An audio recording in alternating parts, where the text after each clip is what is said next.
Հայաստանից մրգերի և բանջարեղենի մատակարարումների արգելքը չի ազդի ռուսական շուկայի վրա, քանի որ գնումները հեշտությամբ կարելի է վերաուղղել Ադրբեջան, Կենտրոնական Ասիայի երկրներ, Չինաստան և Թուրքիա, հայտնել է Rusprotsoyuz-ը։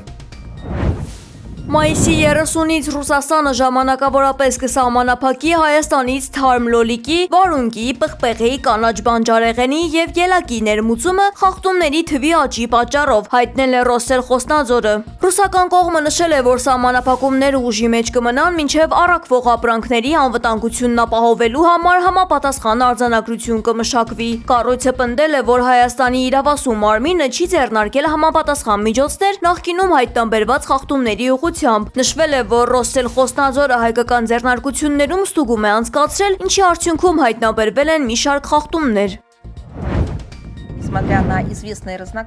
Ռուսաստանի արտգործնախարարության խոսնակ Մարիա Զախարովան հայտարարել է, որ Երևանը մերժել է հավատարմագրել մի քանի ռուս դիտորդի հունիսի 7-ի ընտրություններում։ Նրա խոսքով հայ գործընկերները ոչ պաշտոնապես տեղեկացրել են առաքելության մեջ Ռուսաստանի մի շարք քաղաքացիների ներգրավման անցանկալիության մասին։ Նրանց թվում են Պետդումայի 3 падգամավոր և Կարաչայ-Չերքեզիայի Հանրապետության ընտրական հանձնաժողովի ներկայացուցիչը։ Խոսնակը նշել է, որ այս որոշումը խորը ափսոսանք է առաջացնում և իրեն շփոթության մեջ է թողնում։ Նա շեշտել է, որ Մոսկվան պատրաստ չէ ընդունել այս տրամաբանությունը և ստիպված կլինի հաշվի առնել դա Երևանի հետ իր ապագա աշխատանքում։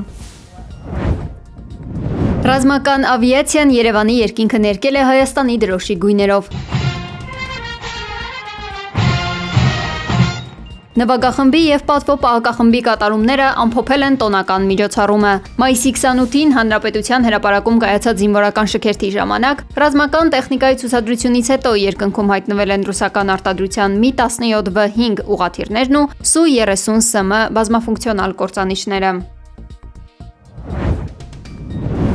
Ամենայն հայոց կաթողիկոս Գարեգին II բարձրաստիճան հոգևորականների ուղեկցությամբ այցելել է Սարդարապատի հուշահամալիր։ Վեհափառն աղոթք է հնչեցրել հիշատակ մայիսյան հերոսամարտերի նահատակների։ Օրվա արդիվ վեհափառը շնորհավորական ուղերձ է հղել հայ ազգին, նշելով, որ ներկա բարդ ժամանակներում արտաքին ու ներքին մարտահրավերներին հանդիման պիտի միաբանվել և միասնաբար հզորացնել պետությունը։ Վեհափառը կարևորել է մայիսյան հերոսամարտերի դերը առաջին հանրապետության անկախության գործում։ Մեջբերում կենաց մահու պայքարում մեր ժողովրդի քաջարի զավակները, այդ թվում մեր Սուրբ եկեղեցու հոգևորականները, հաղթանակ տարան և սերունդների համար ապահովեցին հարազատ հողում անկախ ու ազատ ապրելու արդար իրավունքը։ Նույն անվեհեր ոգով ազգիս նվիրյալ զավակները նոր ժամանակներում ազնվիրաբար պաշտպանեցին երկիր հայրենին։ Շատերն իրենց անգին կյանքը զոհեցին մեր պետականության անսասանության և անվտանգ ու արժանապատիվ ապագայի համար։ Այսօր մենք ազգովի գլուխ ենք խոնարհում մեր հերոսների առջև և անմար պահում նրանց լուսավոր հիշատակը մեր սրտերում։ Մեջբերման ավարտը։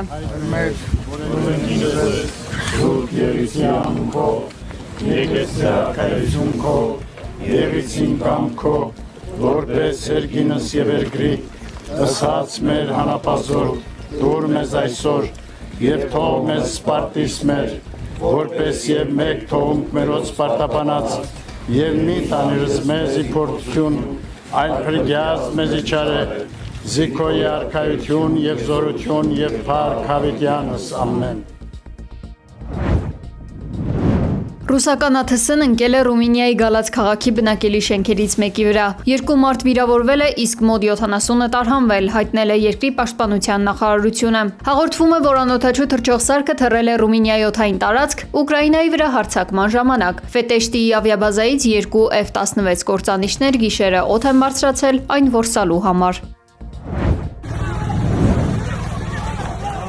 Իսրայելի պաշտպանության բանակը հայտարարել է Լիբանանի մայրաքաղաք Բեյրութին թիրախային հարված հասցնելու մասին։ Իսրայելական լրատվամիջոցների հաղորդմամբ հարձակման նպատակը եղել է Իմամ Հուսեյնի դիվիզիայի հրթիռային ուժերի ղեկավարի ոչնչացումը։ Նրա հնարավոր զոհվելու մասին տեղեկությունն այս պահին դեռ պաշտոնապես չի հաստատվել։ Սա տեղի է ունեցել կողմերի միջև հաստատված հրադադարի ֆոնին։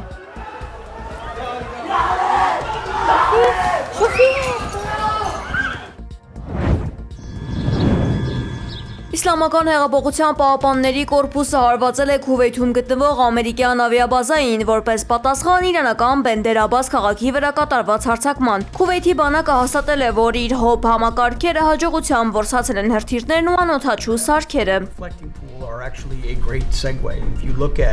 Washington and Lincoln. These are two. ԱՄՆ պատերազմի նախարար Փիթ Հեքսեթը հայտարարել է, որ Իրանի ռազմական եւ արդյունաբերական ներուժը լրջորեն տուժել է, ինչի պատճառով Թեհրանն ինքն է բանակցություններ խնդրել։ Նա շեշտել է, որ Վաշինգտոնը պատրաստ է անգամ ռազմական ճանապարհով թույլ չտալ, որ Իրանը միջուկային զենք ստանա։ Սպիտակ տունը կտրուկ հերքել է իրանական պետական լրատվամիջոցների տարածած տեղեկությունն այն մասին, թե կողմերի միջև համաձայնագրի նախագիծ է պատրաստվում, այն անվանելով բացարձակ կեղծիք։ Անդրադառնալով Հորմուզի նեղուցի նկատմամբ հնարավոր վերահսկողությանը ԱՄՆ նախագահ Դոնալդ Թրամփը շեշտել է, որ այն բաց է լինելու բոլորի համար եւ ոչ մի երկիր չի վերահսկելու։ Թրամփը նաեւ սպառնացել է Օմանին, նշելով, որ եթե նրանք բոլորի պես չպահեն իրենց, ԱՄՆ-ն ստիպված կլինի հարվածել նրանց։ Դրանից առաջ Իրանը հայտնել էր, որ Օմանի հետ համատեղ մեխանիզմ է մշակում նեղուցով առևտրային նավերի անվտանգ եւ անվճար անցումն ապահովելու համար։